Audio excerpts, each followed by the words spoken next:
Mais qu'est-ce qui m'est arrivé? Qu'est-ce que je fais ici?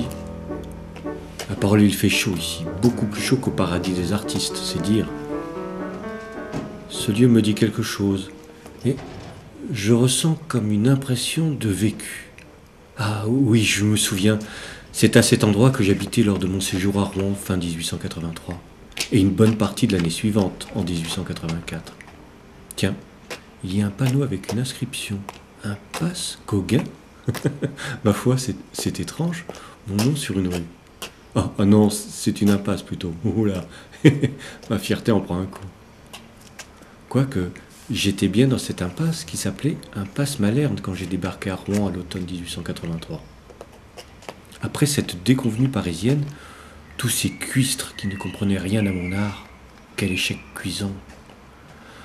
Oui, j'étais bien dans l'impasse à cette époque, quand j'ai demandé à Pissarro de venir avec moi à Rouen pour m'aider à trouver un logement. Ensemble, nous avons déniché un appartement au 5 de la rue. Non, de l'impasse Malherbe. Mais elle est encore là, ma maison. La façade a un peu changé. Le jardin est toujours bien entretenu. Ah, ce jardin, qu'est-ce que j'ai pu le peindre souvent, tellement il m'inspirait. J'entrerai bien. Oh non, diable. Diable, c'est fermé. Oh, j'en ai fait quelques siestes sous ces branches. Quelle vue avait-on déjà depuis la fenêtre du premier étage? Cette maison tranquille m'a permis de reprendre pied. Dans ce quartier, j'ai peint avec entrain. Je retournerais bien faire un tour sur les lieux où j'ai pris plaisir à peindre. Mais j'ai peint ce mur près de l'église. Comment s'appelait-elle? Oui, l'église Saint-Joseph, rue du Nord. Mais elle possède maintenant un clocher qui n'existait pas à mon époque.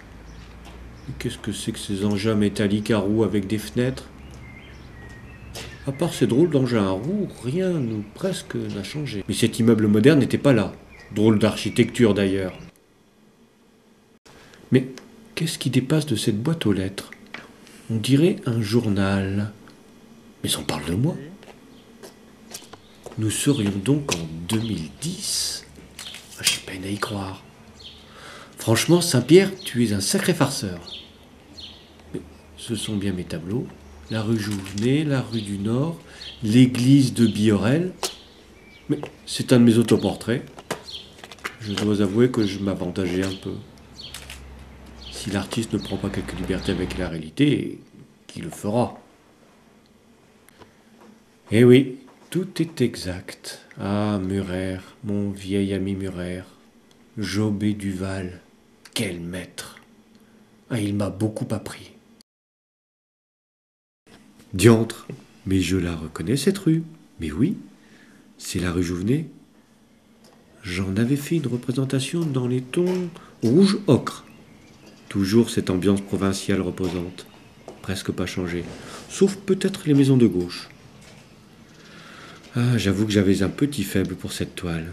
Ah, mais oui, je me souviens. J'avais installé mon chevalet un peu en amont de la rue du Pérou, légèrement à gauche, pour bénéficier pleinement du point de vue de la descente de la rue. Pensez, si je m'en souviens, moi qui habitais justement au Pérou. J'étais tellement inspiré que je l'ai peinte d'un seul coup d'un seul. Tiens, un confrère. Allons le saluer et voir si je goûte son art. Bonjour l'ami. Me permettez-vous de vous regarder peindre? J'ai moi-même commis quelques tableaux par ici. Ah, c'est vrai. Il ne peut pas me voir comme moi je le vois. Il faut bien reconnaître que les Rouennais ne m'ont pas fait meilleur accueil que les Parisiens. Pourtant, il y en avait des peintres à Rouen, et des bons.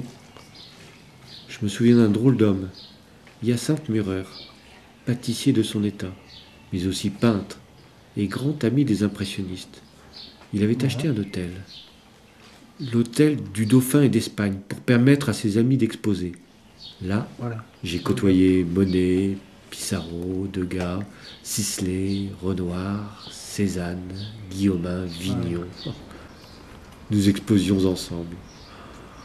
Ah, tiens, été 1884, à la mi-août.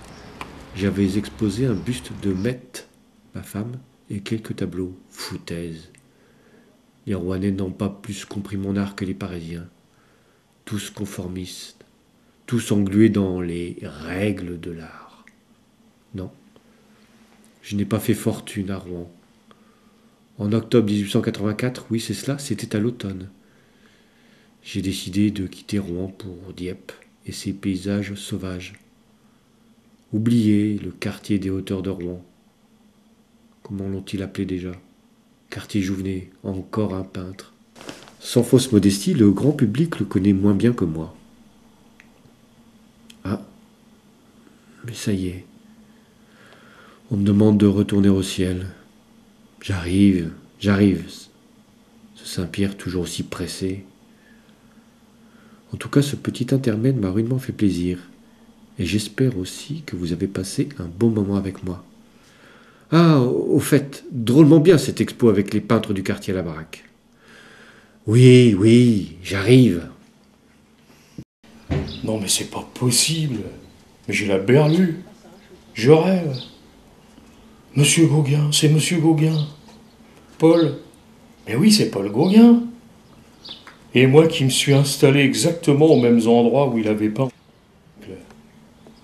Ça alors. Évidemment. Les voitures, les trottoirs, les panneaux de signalisation n'existaient pas. Je comprends pourquoi il est aussi éberlué, stupéfait.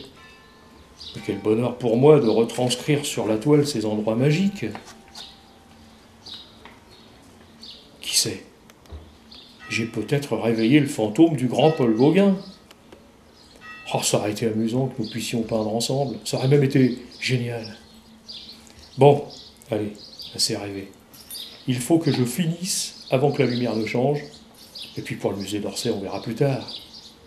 Bon, allez, alors, encore une petite touche de verre par-ci, petite touche de verre par-là. C'est vrai que les arbres poussent à une vitesse folle en ce moment. Oui, la perspective est bonne. C'est pas mal, c'est juste. Oh, et puis ces oranges, ces couleurs oranges. Exactement les couleurs de la toile qui est au musée. Mais bon, restons modestes, je ne suis pas à son niveau. Merci, monsieur Gauguin.